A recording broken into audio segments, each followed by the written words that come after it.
Happy Sabbath, church. Happy day. My name is Kasmuel. If you do not know me from this church, you probably know me from social media, from Instagram or TikTok, and I will be giving the health nugget today. It's going to be a really short conversation type thing on mental wellness. If you saw it from your bulletins, I chose the hashtag Kitawaramba because I heard this phrase first, and I believe that most of us first heard it from a man who was coming from court, and the statement he said was, "Mnachopigana nacho hamkijui na kitawaramba." And I thought about it, and I realized that a lot of the times we do not know about the possibilities that having endured mental unwellness from the past could do to us in our current lives. I'd just like to make a few statements. There was a research that was done, and I hate quoting research in this kind of manner because I'm one of the people who feels sort of turned off when a young girl comes here and tells me a random story from, I don't know, maybe let's say Russia or some deep parts of Poland in the mission statement, as if we do not have authentic Kenyan stories that could build our faith.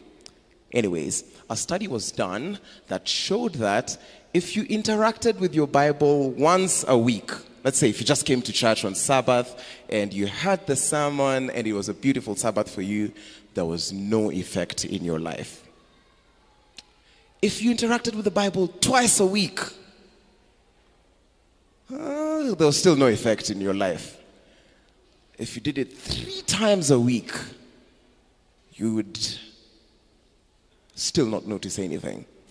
But if you interact with your Bible 4 times a week, we'd start to realize that there was a slight change, and that change was gradual and it was positive to the people who interact with the Bible every single day of the week. And I know now you're asking yourself, why does my mother read the Bible every single day and she still behaves the way she does? Or your father, or whatever it is.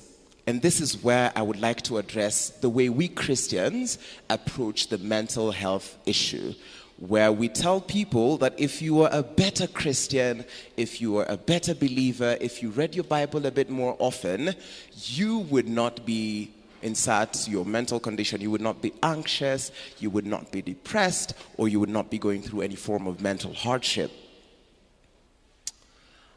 I speak as a person who understands this topic at a very personal level, and I know you were wondering when this was going to come out, but I went to the Alliance High School, please, and it was a beautiful place to be.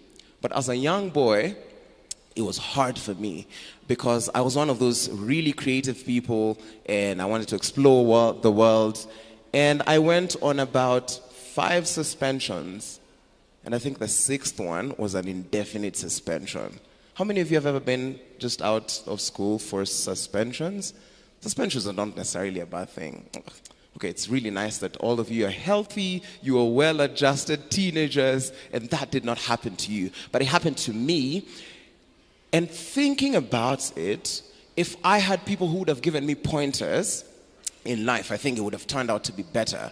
And this, first of all, is to give you hope. If you have a teenager who's disturbing you at home, they've probably not gone for 6 suspensions, and I am in church, give them time. They're going to come back. This is for any parent. And teenagers who are watching or listening to this, I know you're used to people just talking to parents and telling them, parents, if your teenager is at home and they're disturbing you, this is what you should do. Teenagers and young people, it is very possible that you're living with parents who are, 1, emotionally immature, and I know this is hard for you to hear, and they are not well socially adjusted.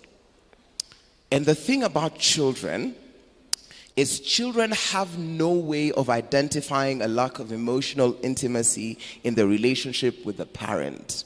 It is not a concept that children have, and it is unlikely that they will understand that their parents are emotionally immature.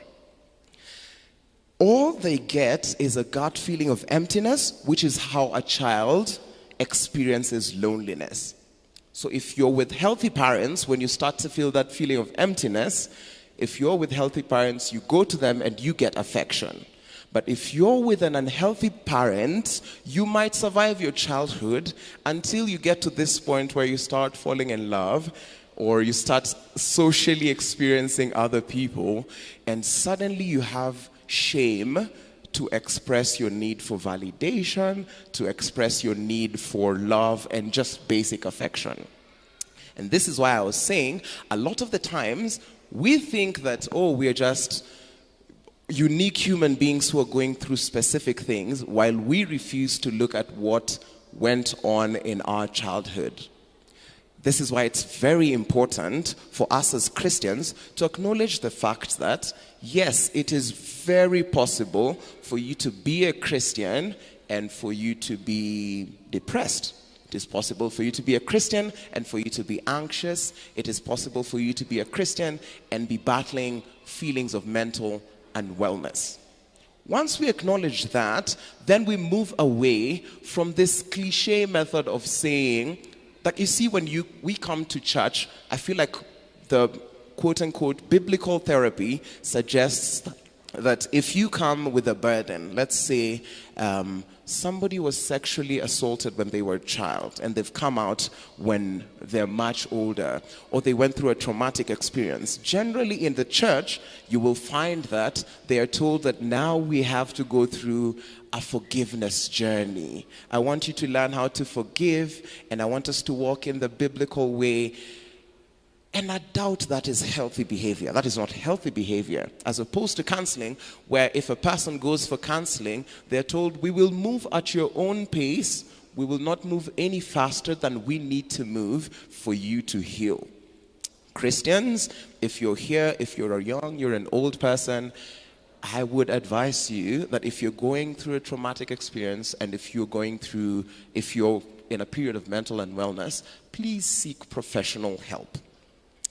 This is also fully cognizant of the fact that we are living in a very complicated world where, if you look about, the devil is consistently and constantly trying to attack several institutions, and I'll just try to focus on the family and the institution of marriage, and of course the next one is the Sabbath, which we are always told about, so I will focus on the one for the family.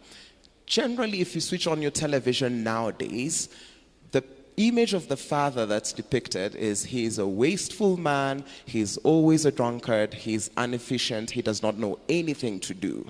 And as young men, all you're being told is what you need to do is you cannot think for yourself, you're not allowed to have ideas or opinions, and all you have to do is just find a way of existing silently. So I feel like this affects men and women differently, where if a man needs therapy, a lot of the times when we find ourselves in these mentally absolutely uncomfortable situations, what we're feeling is a lack of effectiveness, a lack of efficiency.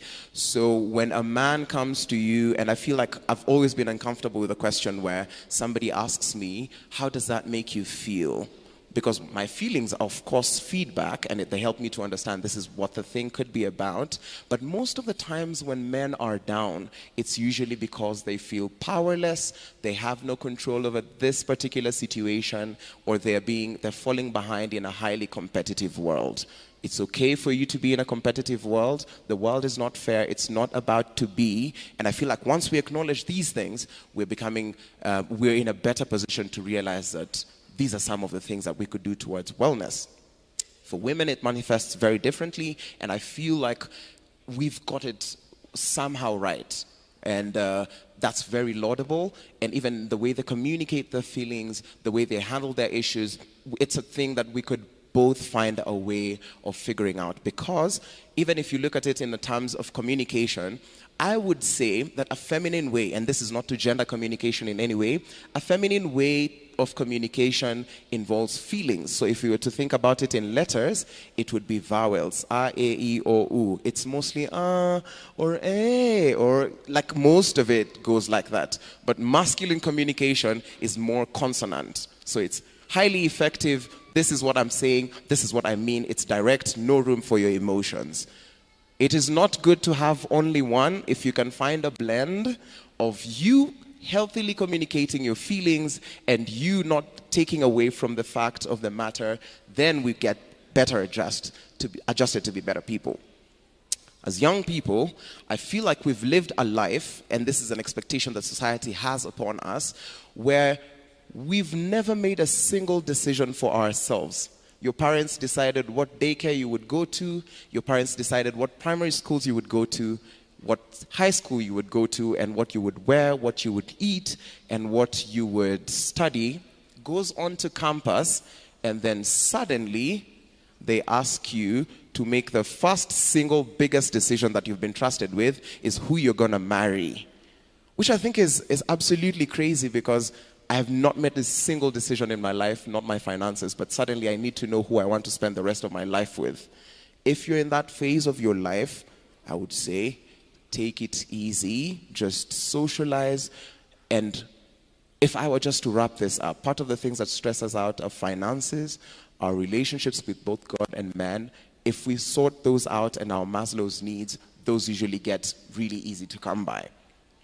If I were to look at this and just shrink it to three main things which you would need for you to get closure or to get into a better mental state, I would say, if you were to think about it from your journey from childhood to the point where you are at right now, you need to be willing to face the darkness and despair over and over again without running away or numbing them in the 1,000 ways we conjure up. A lot of us use the Bible to numb our mental pain. We use drugs, we use other people, but instead of you running away from your problems, sit down with them. That's why people say it's okay not to be okay. Take that quite literally. 2, this one is to give you freedom from your parents. Just because your parents are always complaining, it does not mean that their goal is to get or feel better. Treat your parents with kindness and nicely, but do not bleed for them. It is not your responsibility to abandon your own path to try and push them from behind. The Apostle Paul in Colossians also says, even to the church, that parents are the ones who save up for their children and not children for their parents. Lastly, if you want to be free, it all has to be equally exposed.